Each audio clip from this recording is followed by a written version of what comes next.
Binida ng leader ng Iran na natalo na nila ang mga kalaban. Pero sa kwento ni US President Donald Trump, sila ang panalo. Natalo na ang mga kalaban. Yan ang inihayag ng Supreme Leader ng Iran na si Mojtaba Khamenei sa gitna ng kanilang pakikipagyera sa Israel at Amerika. Sa mensaheng inilabas ng Iranian television, iginiit ni Khamenei na mali ang akala ng Amerika at Israel na babagsak agad ang gobyerno ng Iran. Pinuri rin ng Iran Supreme Leader ang pagkakaisa ng mamamayang Iranian sa kabila ng pagkakaiba ng relihiyon at paniniwala. Yun daw ang dahilan, kaya't tuluyan nang natalo ang kanilang kalaban. Umupo si Khamenei bilang Supreme Leader matapos masawi ang kanyang ama na si Ali Khamenei sa pagsiklab ng giyera noong February 28. Iba naman ang paniniwala ni US President Donald Trump.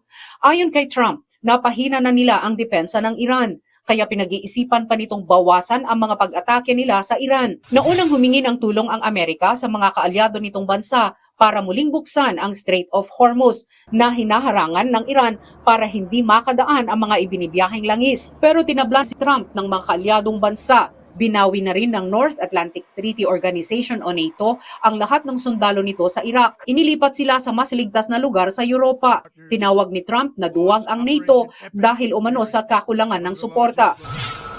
Kahapon, nagpakawala ng panibagong mga atake ang Iran sa Israel. Inabot ng milyon ang lumikas habang di bababa sa 3 ang sugatan. Habang sa Iraq, pinuntirya rin ng Iran ang diplomatic facility ng Amerika malapit sa Baghdad Airport. Nagbanta ang Iran na maaaring lalo pang tumaas ang presyo ng langis habang patuloy ang pag-atake ng Estados Unidos at Israel sa kanilang bansa. Ayon kay Ebrahim Solfakari, tagapagsalita ng Iran Military Command, posibleng lumobo ang presyo ng krudo sa pandaigdigang merkado kung lalala pa ang sigalot sa rehiyon. هرچه سریعتر آمریکای جنایتکار و رژیم وحشی صهیونیستی را از چنین اقدامات بزدلانه ضد بشری برحذر دارند. بیش از بشکه‌ای $200 را دارید این بازی را ادامه دهید. Sa gitna ng tensyon, 3 panibagong barko ang tinamaan ng mga hindi patukoy na projectile sa Strait of Hormuz.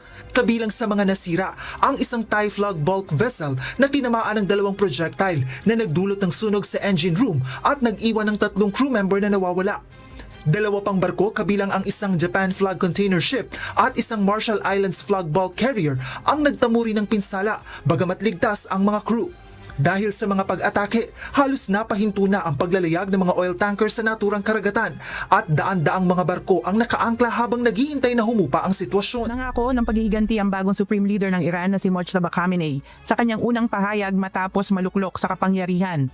Ayon sa mensaheng binasa sa state television ng Iran, hindi umano titigil ang bansa hanggang hindi na ipaghihiganti ang mga nasawi sa mga pag-atake ng United States at Israel.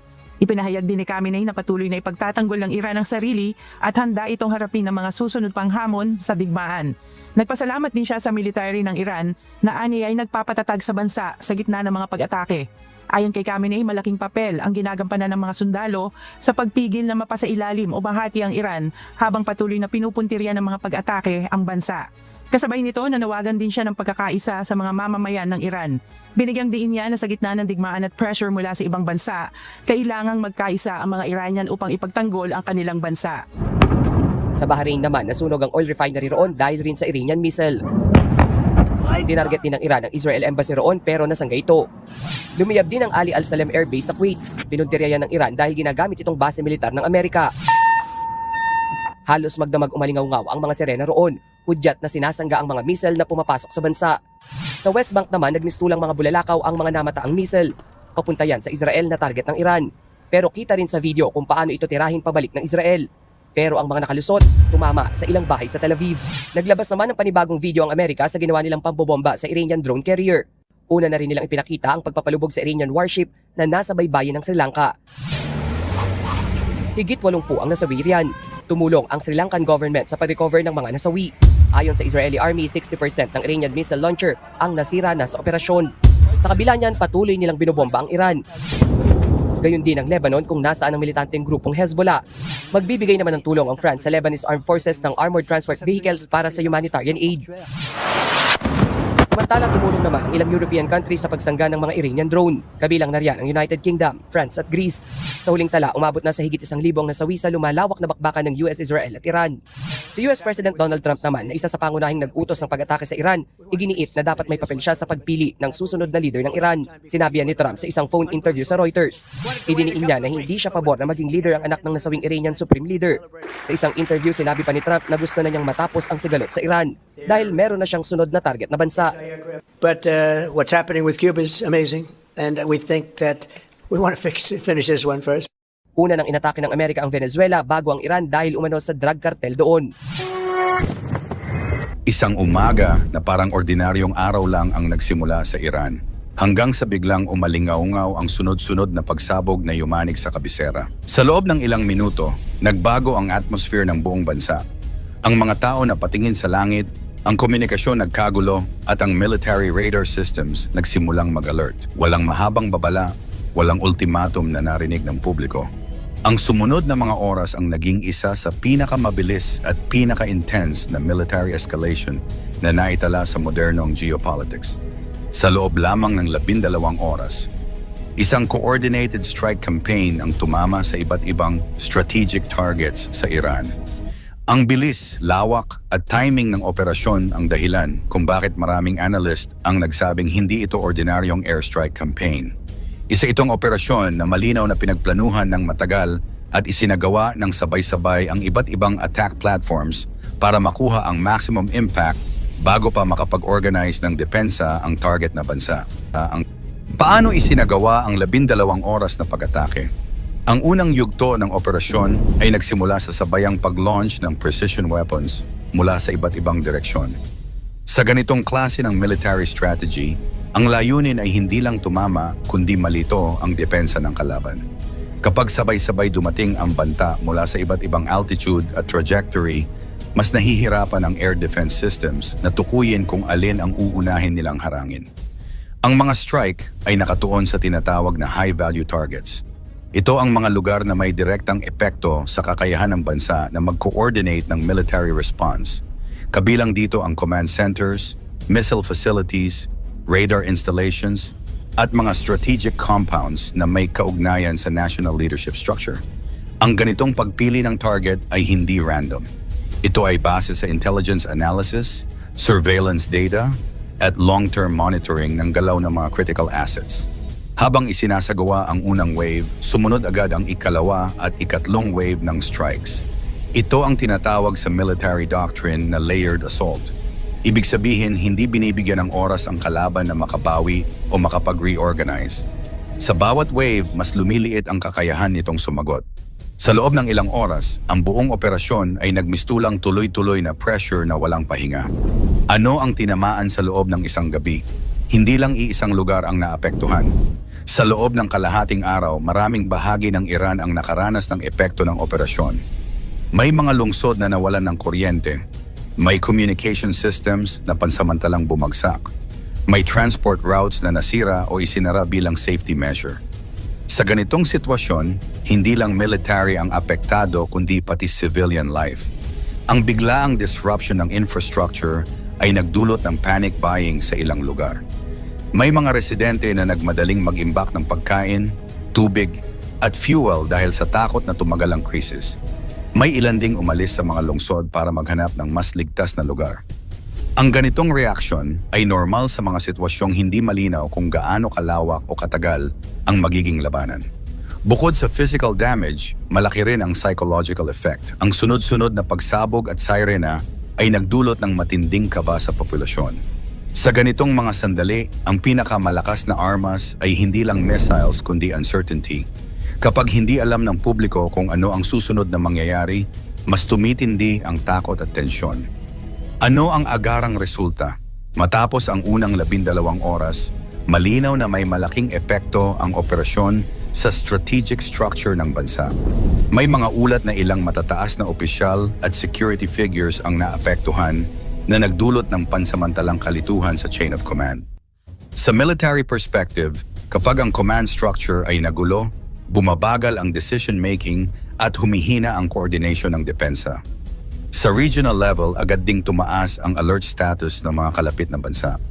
Maraming radar systems ang na-activate at airspace monitoring ang pinaigting. Ang mga ganitong hakbang ay indikasyon na ang situation ay hindi na lamang lokal na insidente, kundi posibleng magkaroon ng mas malawak na epekto sa rehiyon. Sa international stage, mabilis ang naging reaksyon ng iba't ibang bansa. May mga nanawagan ng agarang de-escalation, may naglabas ng pahayag ng pagkabahala, at may nagsimulang maghanda sakaling lumawak ang tensyon. Kapag ang malalaking kapangyarihan ang sangkot sa isang military escalation, automatic itong nagiging global concern dahil maaaring maapektuhan ang ekonomiya, seguridad, at stability ng maraming bansa. Paano tumugon ang Iran? Hindi nagtagal ay naglabas ng tugon ang Iran sa pamamagitan ng sariling military actions. Ang ganitong response ay bahagi ng deterrence principle. Kapag ang isang bansa ay umatake at walang naging sagot ang kabilang panig, maaaring magmukhang mahina ito sa mata ng kalaban at ng sarili nitong mamamayan. Kaya mahalaga sa strategic doctrine ang pagpapakita na may kakayahan pa ring gumanti. Kasabay ng military response, naglabas din ng mga pahayag ang pamahalaan upang ipakita na kontrolado pa rin nila ang sitwasyon. Sa panahon ng krisis, mahalaga ang messaging dahil ang morale ng publiko ay nakadepende sa kumpiyansa nila sa liderato. Kapag naniniwala ang mamamayan na matatag pa ang pamahalaan, mas mababa ang tsansang magkaroon ng internal unrest. Ano ang posibleng plano ngayon? Sa kasalukuyan, ang direksyon ng Iran ay nakatuon sa tatlong pangunahing layunin: pagpapatatag ng depensa, pagpapanatili ng internal stability, at paggalaw sa diplomatic front. Ang pagpapalakas ng defense readiness ay mahalaga para maiwasan ang panibagong strike. Ang internal stability naman ay critical upang hindi magkaroon ng power struggle o kaguluhan sa loob ng bansa. Samantala, ang diplomatic efforts ay ginagamit upang makakuha ng international support at ma-pressure ang kalaban na bumalik sa negosasyon. Ang kombinasyon ng tatlong ito ang karaniwang strategy ng isang bansang nakaranas ng biglaang military escalation. Hindi sapat ang lakas ng armas lamang. Kailangan ding gamitin ang politika at diplomasya upang mapanatili ang balanse ng sitwasyon. Ang 12 oras na operasyon na ito ay nagpakita kung gaano kabilis magbago ang geopolitical landscape kapag nagbanggaan ang malalaking kapangyarihan. Sa modernong panahon, hindi na kailangan ng mahabang digmaan para magbago ang direksyon ng kasaysayan. Minsan, sapat na ang isang maikling window ng matinding aksyon para mabago ang balanse ng kapangyarihan sa isang rehiyon. Ang tunay na epekto ng ganitong pangyayari ay hindi agad nasusukat sa loob ng isang araw. Lumalabas ito sa paglipas ng panahon habang nakikita kung paano nag-a-adjust ang mga bansa, paano nagbabago ang alliances, at paano nagre-react ang global community.